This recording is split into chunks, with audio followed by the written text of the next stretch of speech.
everyone, and welcome to Tackle the Feelings Before the Behavior.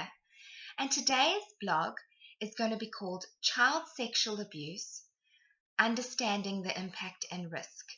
And I'll make a second blog after this one that will be describing the signs and symptoms of child sexual abuse so you can get an idea. And I think this is an important thing for every parent to understand and look at, because at the end of the day, when I've just gone online to look at recent statistics and all the updated things from child services and child protection, and it's shocking. And working in the industry that I do, and I see this, and I see just how prevalent child sexual abuse is in pretty much all cultures and all societies around us. And it's something we don't like to talk about. And there's a big taboo around it, and it makes people feel physically ill. It makes me feel physically ill. It's an awful thing to think about, but it's something that's happening so often and right under our noses. And unfortunately, this is something that happens usually not by some strange, creepy pedophile lurking in the bushes, which can happen, but it's usually somebody we know. It's usually a family member or a friend of the family or a step-parent or something along those lines.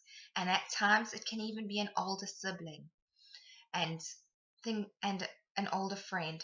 So I think if you just understand a little bit more about it and watch my next blog on the signs and symptoms, the best way to tackle something like child sexual abuse is to be informed. The only thing you can control is yourself and your parenting and how you build up your child, how you form those relationships with your child. So you can't do that if your head is in the sand and you think it'll never happen to me. It's not to create fear. I'm not trying to say that now you need to watch every single adult in your child's life, but in a way you kind of do. You need to have a lot of control. And the best way to do that for you is to understand the impact. And a lot of people who might have been gravitated towards watching this video might actually be the victim of child sexual abuse themselves and are still to this day as an adult really struggling with the aftermath. And that is why I'm making this blog today, because child sexual abuse is one of the most potent and harmful forms of abuse out there. And the reason for that is because it hits you on so many different emotional levels. And when I say emotional levels, that's not to negate the sheer physical abuse that comes from sexual abuse, which it is. But what has those lasting impacts is the emotional impact. The sense of violation, the shame, the fear, the anger, the sadness and despair, the hopelessness, the loss of self-image, the loss of that part of yourself, that loss of your innocence that gets taken away as a child is shamed in this way to do an act, perform an act, to be touched in ways and treated in ways that are so age inappropriate, often ancestral, and far beyond their comprehension, development, reasoning, and all those things. To violate a child sexually is not just an act of pleasure to that person, and the child will throw it under the rug and feel some pain physically and it goes away. This changes a person for the rest of their lives. This is something that people will have to do a lot of trauma work around, and a lot of people struggle to heal from this for the reason that it's just so shameful to them. It's often so secretive, and groomers and pedophiles and people that have sex with children are not those monsters. They're actually very manipulative. Often they will groom the child. They'll groom the child by toys and a lot of love and attention. And if you have a child that is starved and neglected of love and attention in other ways, this is so confusing.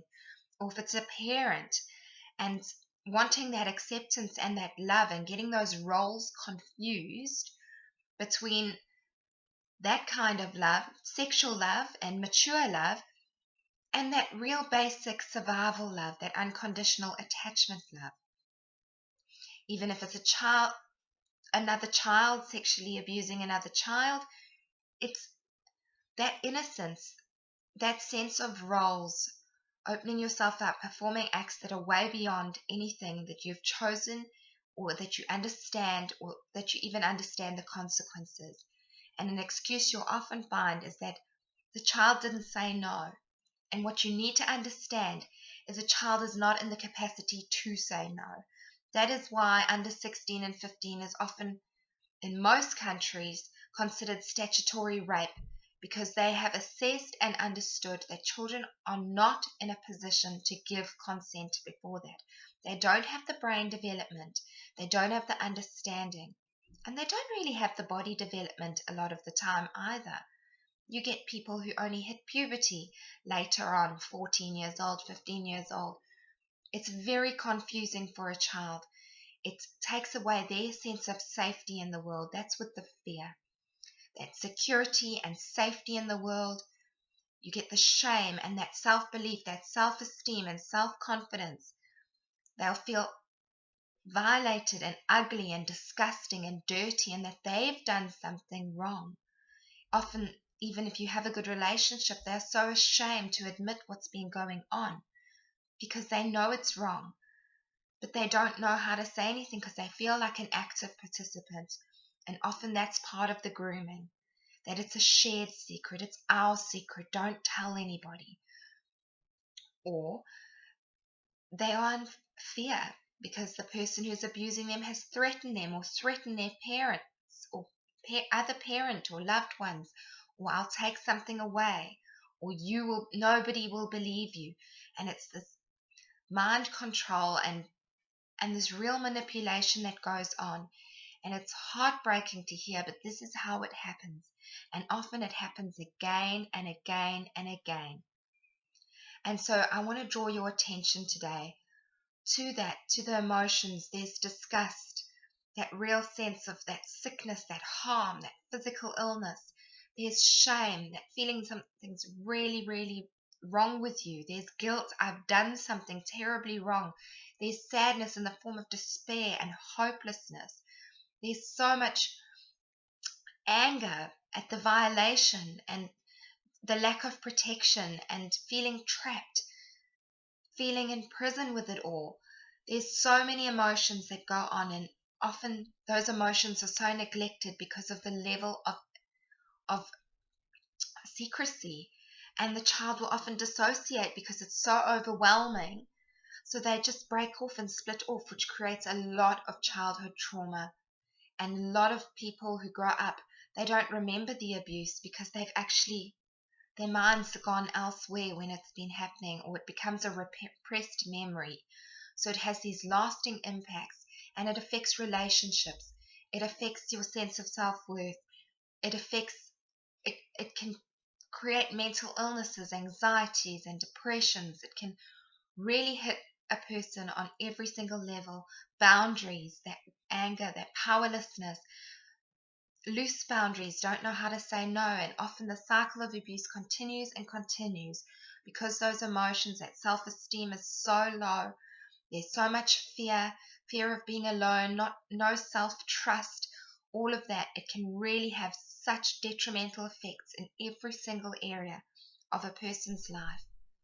To violate a child even once sexually in that way, especially if it is a parent or a loved one or somebody that is trusted, will scar a person and a child for life. It is one of the most destructive things you can do to a child, is to harm them sexually. So I urge you to look up more and keep understanding this topic. And please watch my next blog where I'll describe some signs and symptoms and how to recognize this in your child. I have a Facebook page if you want more parenting support like that. It's called Tackle the Feelings Before the Behavior Parenting Support. And subscribe to my channel if you like my videos. I do a range of videos. So I hope that's been helpful. Have a great day. Bye.